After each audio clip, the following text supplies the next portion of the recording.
musatitenge ife kukazi siru ya Malawi mumakapanga lamulo lomuchita target munthu imene iyi sigwiratu nanga timukufuna kuti Malawi muno mukhale unrest.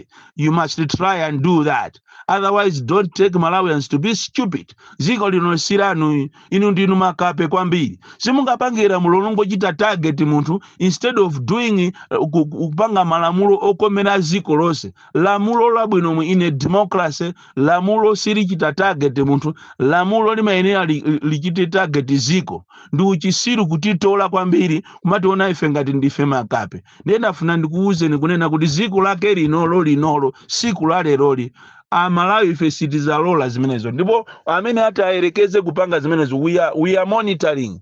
Tikupangirani mademo woopsa, tikutangirani pansewu. So kairo tili ndi opposition yambiri ya opposition makawazi okawoka.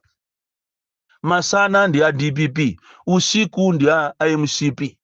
Masana ndi ya UDF, usiku ndi ya MCP. Masana ndi ya Ford, usiku ndi ya MCP.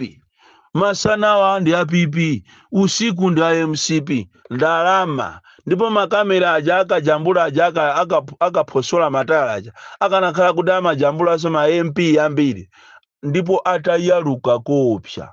Ndiye